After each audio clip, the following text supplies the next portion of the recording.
Good morning everyone. आज मैं आप लोग को ऑब्जेक्टिव सवाल ड्राइंग का करवाने जा रहा हूँ। ये बहुत ही इम्पोर्टेंट सवाल है। ये एग्जाम में रिपीटेड हो चुका है। सवाल नंबर 1 हम देखते हैं। सवाल नंबर फर्स्ट कह रहा है ड्राइंग बोर्ड की कार्य कोर को किससे जांचा जाता है। जांचना का मतलब कि जांच करना, मतलब चेक करना। ये जो जांचना वर्ड है इसका चेक करना होता है। तो ड्राइंग बोर्ड में जो हम लोग कार्य करते हैं, तो कार्य जो करते हैं उसको किससे जांच करना चाहिए, चेक करना चाहिए। तो इसका आंसर जो है, आपको ड्राइंग बोर्ड पर जब भी कोई भी कार्य करेंगे तो उसको हम लोग जांच करते हैं सही है गलत है, तो उसके जांच करने के लिए हम टी स्क्वायर का मदद लेते हैं कि ये ड्राइंग बोर्ड सही है कि गलत है, कि टेढ़ा है कि खराब है, कि बीच में गड्ढा है कि ऊंचा है। तो ये सारा चीज़ जो है ड्राइंग बोर्ड को जो वर्किंग एज है, जो ऊपर का है एरिया जांचना है, तो जांचने के लिए हम लोग क्या प्रयोग करेंगे, तो टी स्क्वायर है। टी स्क्वायर लगा कर देखेंगे तो हमारा ड्राइंग बोर्ड का जो है ये वर्किंग एज जो है उसको जांच हो जाएगा। तो इसका आंसर जो है टी स्क्वायर है। टी स्क्वायर टी आकार के जैसा ही ड्राइंग का इंस्ट्रूमेंट है, वो ड्राइंग के इंस्ट्रूमेंट में हम लोग देखे थे। तो ये सवाल क्लियर हो गया। सवाल नंबर दूसरा हम बात कर रहे हैं। सवाल दूसरा कह रहा एक ड्राइंग बोर्ड में अनेक भाग होते हैं जिसमें से बैटन का मतलब पट्टी, यानी हम लोग जब भी बोर्ड बनाएंगे तो बोर्ड के पीछे जो है वो पट्टी हम लोग देंगे। वही 2 पट्टी जो रहता है वो उसको जो है पूरा एक दूसरा के साथ जुड़े हुए रहता है और ऊपर नीचे हिलने डोलने या गड्ढा नहीं होने देता है। तो यही सवाल कह रहा है कि एक ड्राइंग बोर्ड में अनेक भाग होते हैं जिसमें से बैटन यानी पट्टी का कार्य होता है। तो वो जो ड्राइंग बोर्ड का बैटन है, पट्टी जो पीछे लगा हुआ, उसका क्या कार्य है, तो उसका क्या कार्य है इसी के बारे में हमको लिखना था। तो इसका जो आंसर होगा वो हम लोग देख रहे हैं। तो इसका आंसर होगा कि विकृत होने से, विकृत का मतलब है कि बिना साइज में होने से रोकता है। कौन? बैटन। बैटन नहीं रहेगा, सारे पटरे अलग अलग हो जाएंगे, सारा बैटन पट्टी अलग हो जाएगा तो दिक्कत हो जाएगा। तो बैटन का क्या कार्य है कि बोर्ड को विकृत होने से रोकता है। विकृत माने खराब आकृतिक होने से। तो इसका हो जाएगा विकृत होने से रोकना। विकृत होने से रोकने का कार्य ये इसका काम है। तो ये हम लोग समझ गए विकृत होने से रोकने का कार्य क्या है, तो ये बैटन का कार्य है। सवाल नंबर 3 की हम चर्चा कर रहे हैं। सवाल नंबर तीसरा जो है उसको हम देख रहे हैं। तो सवाल नंबर तीसरा में हम लोग देख रहे हैं कि तीसरा नंबर जो है उसको हम लोग किस तरह से आंसर करेंगे। सवाल तीसरा कह रहा है कि ड्राइंग बोर्ड, ये देखिए तो ड्राइंग शीट को उनके आकार के अनुसार, यानी ड्राइंग शीट का जो है 6 प्रकार होता है, तो उसके अनुसार भारतीय मानक यानी भारतीय स्टैंडर्ड के द्वारा पदनामित किया गया है। पदनामित किया गया है यानी उसको जो A0 A1 A2 A3 जो किया गया उसी के बारे में है। जो 1 मीटर स्क्वायर, 1 वर्ग मीटर स्क्वायर, ये देखिए आप सवाल में अच्छे से देखिएगा, 1 वर्ग मीटर स्क्वायर सतह क्षेत्रफल वाली शीट का पदनाम है। यानी आपको वैसे ड्राइंग शीट का नाम बताना है जिस साइज में 1 वर्ग मीटर का सतह क्षेत्रफल हो जाए। ये बहुत इंपॉर्टेंट है, सवाल में आ चुका है। तो इसका जो आंसर हो गया, आपको सबसे पहले जो आंसर है A0 वाला होगा। यानी A0 वाला का साइज हम देखेंगे, उसका जब एरिया निकालेंगे क्षेत्रफल, तो 1 वर्ग मीटर स्क्वायर आएगा। तो इस तरह से आपको ये क्लियर हो गया। ये सवाल आ चुका है, इसे आप अच्छे से ध्यान में रखिए। सवाल हमारा आगे कह रहा है SP 46 2003 के अनुसार A0 साइज की ड्राइंग शीट के प्रिंट को फाइलिंग और बाइंडिंग करने के लिए, फाइलिंग बाइंडिंग का मतलब है उसको बाइंडिंग करके मोड़ करके रखा जाता है ताकि कोई भी फिगर कुछ भी बना हुआ क्षतिग्रस्त नहीं हो। ये एक सिस्टमेटिक से रखा जाता है, बाइंडिंग किया जाता है और वही सिस्टम से उसको मोड़ना चाहिए, जैसे तैसे नहीं। जैसे तैसे मोड़ेंगे तो हमारा ड्राइंग शीट जो है वो खराब हो जाएगा, बना हुआ पार्ट छितरा जाएगा या फिर बना हुआ पार्ट्स फट जाएगा, कट जाएगा, कुछ भी हो सकता है। तो ड्राइंग शीट को बाइंडिंग करने के लिए एक नियम है, उस नियम के अनुसार प्रिंट को मोड़ने के लिए कितना मोड़ होंगे। यानी A0 का ड्राइंग शीट है, उसको बाइंडिंग करना, फाइलिंग करना है, तो कितना बार हमको मोड़ना पड़ेगा, उसमें कितना फोल्ड हम बना सकते हैं। तो उसकी आंसर जो है आप लोग ये देख लीजिए। तो उसका जो हम लोग आंसर बनाएंगे तो उसका आंसर आपको होगा 9 मोड़।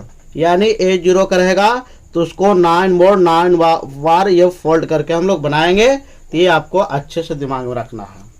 अब सवाल नंबर आगे देखिए। सवाल नंबर 5 कह रहा है। तो जब सवाल नंबर 5 कह रहा है तो ये देखिए यहाँ से सवाल नंबर 5, SP46 2003 के अनुसार एक A1 साइज की ड्राइंग शीट को प्रिंट को कैबिनेट में संरक्षित रखने के लिए प्रिंट को मोड़ने के लिए कितने मोड़ दिए गए हैं। वो भी उसी तरह से सवाल है 4 के जैसा। यानी ड्राइंग शीट A1 का है, तो A1 को अगर कहीं कैबिनेट में कहीं भी स्टोर रूम में रखना है अच्छे से बचा करके संरक्षित कर करके, तो उस प्रिंट को मोड़ने के लिए कितना फोल्ड हम लोग करेंगे, तो उस फोल्ड की संख्या क्या होगी उसी को हमको जवाब देना है। तो इसकी जो संख्या है ये आपको आंसर 4 मोड़ होगा। कितना? 4 मोड़। तो ये आपका आंसर है, ये 4 मोड़ हो गया A1 का। तो ये आपको ध्यान में रखना है। सवाल नंबर आगे आपको कह रहा है एक ड्राइंग शीट को ट्रीमेट मतलब काटा हुआ और अनट्रीमेट का मतलब बिना काटा हुआ। तो ट्रीमेट साइज किस रेखा द्वारा जो है ये दिया जाता है। तो इसका हम लोग आंसर देख लिए। तो इसका आंसर जो होगा हम लोग मार्जिन रेखा द्वारा, मार्जिन रेखा द्वारा। तो ये आपको अच्छे से दिमाग में रखना है। ड्राइंग शीट को हम लोग ट्रिमेटेड साइज है किसके द्वारा दिया जाएगा, तो मार्जिन रेखा के द्वारा। सवाल नंबर आगे हम देख रहे हैं एक ड्राइंग शीट को बाइंडिंग व फाइलिंग करने के लिए शीट के बाएं छोर पर क्षेत्र किस रेखा द्वारा दर्शाया जाता है। बाइंडिंग और फोल्डिंग करना है तो किस रेखा द्वारा दर्शाया जाता है, ताकि उस रेखा से हम लोग देख कर ओपन कर सकते हैं, खोल सकते हैं, पढ़ सकते हैं, या जल्दी उसको हम लोग ओपन कर लेके समझ सकते हैं। तो कह रहा है कि फाइलिंग करने के लिए शीट के बाएं छोर पर छोड़े गए क्षेत्र के किस रेखा द्वारा दर्शाते हैं। तो जो बाएं तरफ छोड़ा हुआ क्षेत्र है उसको हम कैसे दर्शाएंगे, तो उसका आंसर जो है आपका अच्छा से समझना है। तो इसका आंसर वार्डन रेखा हुआ। ये वार्डन रेखा, तो ये वार्डन रेखा जो हो गया यही आंसर है। तो आपको ये समझना है, ये आपका आंसर ये याद रखना है, वार्डन रेखा। तो इस तरह से कंप्लीट हो गया। सवाल नंबर 8 देख रहे हैं एक ड्राइंग शीट के आकारों को श्रृंखला 2 क्रमिक स्वरूप संयोग एवं दोहरीकरण से प्राप्त होती है। इनकी लंबाई चौड़ाई का अनुपात क्या होगा। तो ये ड्राइंग शीट का है, इसके बारे में आप लोग देख लीजिए तो ये कैसा होता है। तो ये आकारों की श्रृंखला जो है 2 क्रमिक स्वरूपों के संयोग एवं दोहरीकरण से प्राप्त होती है। इनकी लंबाई चौड़ाई का अनुपात क्या होना चाहिए, ये भी इंपॉर्टेंट है। ये आपको लंबाई चौड़ाई का अनुपात क्या होना चाहिए। तो इसका आंसर जो आपका है 1:2। इसका आंसर जो आपका है वो 1:2 ये अनुपात आंसर है, आप दिमाग में रखना है। एक और था ड्राइंग शीट का, तो ड्राइंग शीट का 1:2 होता है। तो वो आप देखिए यहाँ कह रहा लंबाई चौड़ाई किसका, ड्राइंग शीट का आकारों को श्रृंखला 2 क्रमिक स्वरूपों का, और वो लंबाई चौड़ाई दूसरा था तो उसमें था 1:2। इसका आंसर जो है श्रृंखला रहेगा, तो आप 1:2 इसका आंसर होगा। ये कंफ्यूजन आप दूर कर लीजिएगा, अच्छे से दिमाग में रखिएगा। सवाल नंबर 9 देख रहे हैं SP46 2003 के अनुसार A0 और A1 साइज की ड्राइंग शीट की बॉर्डर की चौड़ाई कितनी रखी जाती है। तो ये ड्राइंग शीट के बॉर्डर की चौड़ाई जो रखी जाती है वो आपको एक निश्चित माप के द्वारा रखी जाती है, और इसका आंसर जो है 20 mm है। इसका आंसर जो है 20 mm आपको दिमाग में रखना है। तो ये A0 और A1 साइज की ड्राइंग शीट के बॉर्डर की चौड़ाई रखी जाती है 20 mm। सवाल हमारे आगे कह रहा है सभी साइज के ड्राइंग शीट पर ड्राइंग की डिटेल परिवर्तन तथा ड्राइंग की स्थितियों को दर्शाने के लिए ड्राइंग शीट पर प्रदान की गई विशेषता क्या कहलाती है। तो ये भी आपको समझना है, ड्राइंग डी की विशेषता क्या कहलाती है। तो ये आपको समझना है, और इसका आंसर जो हो गया ग्रिड संदर्भ होगा आंसर। इसका आंसर हो गया ग्रिड संदर्भ। ये आपको जब भी आप लोग बनाइएगा ड्राइंग शीट का साइज, उसमें टाइटल ब्लॉक उसका साइज, तो इसमें आपको पढ़ना है। तो ग्रिड संदर्भ, संदर्भ का मतलब ये आप समझ रहे हैं, ये हमारा हिंदी वर्ड है, तो ये ग्रिड संदर्भ इसका आंसर हो जाएगा। सवाल नंबर 11 हम देख रहे हैं SP46 2003 के अनुसार ड्राइंग शीट पर दिए गए ग्रिड संदर्भ में ग्रिड आयत की लंबाई कितना होगा। ग्रिड संदर्भ में ग्रिड और ग्रिड आयत की लंबाई अधिक से अधिक कितनी रखी जाती है या कितनी होनी चाहिए। तो इसका आंसर भी आपको रखना है। तो इसका आंसर जो है आप लोग को ये जो है कम से कम जो आपको रखना है ये आंसर 75 होगा। तो कितना अधिक से अधिक रखना चाहिए, 75 mm। तो इसका आंसर जो है ये 75 mm ये याद रखना है। ग्रिड संदर्भ में ग्रिड लंबाई का अनुपात। सवाल नंबर आगे कह रहा है SP46 2003 के अनुसार सभी आकार के ड्राइंग शीट के प्रिंटों को सुरक्षित रखने के लिए ड्राइंग शीट पर किस प्रकार का चिन्ह लगाए जाते हैं। सभी को सुरक्षित रखना है। तो ड्राइंग शीट पर कैसा चिन्ह लगा कर रखेंगे, तो इसका आंसर भी आपको देना है। तो इसका आंसर जो है वो फोल्डिंग चिन्ह से लगेगा, यानी फोल्डिंग चिन्ह लगा कर रखेंगे तभी हमारा जो है सही से वर्क हो सकता है।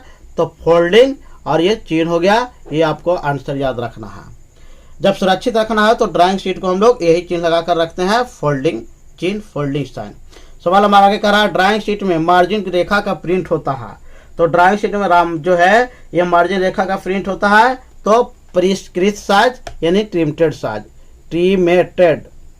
ट्रिमेटेड हो गया या परिष्कृत, इसका यही हिंदी हो गया।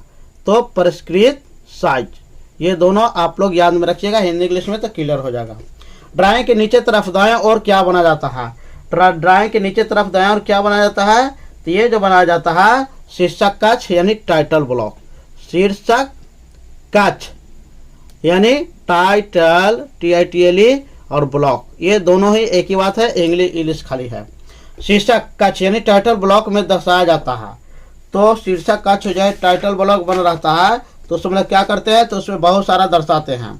उसमें कंपनी का नाम रहता है, IT का नाम रहता है, ड्राइंग का शीर्षक रहता है, ड्राइंग का पैमाना रहता है, ड्राइंग सिंबल रहता है, नेम रहता है, अप्रूव रहता है, डेट, मैंने इनमें से सभी इसका आंसर होगा। तो ये इसमें से बहुत सारा जानकारी है, तो इसका आंसर सभी होगा। और ये आपको क्लियर हो गया 15 सवाल। इस तरह से ये बहुत ही इंपॉर्टेंट सवाल थे ड्राइंग के लिए, आपको कंपटीशन में है, ये पास होने फर्स्ट ईयर के एग्जाम दीजिएगा तो उसमें काम करेगा। इस तरह से आप मेरे चैनल को लाइक, सब्सक्राइब, शेयर करें और मेरे चैनल देखने के बहुत बहुत धन्यवाद। Thank you.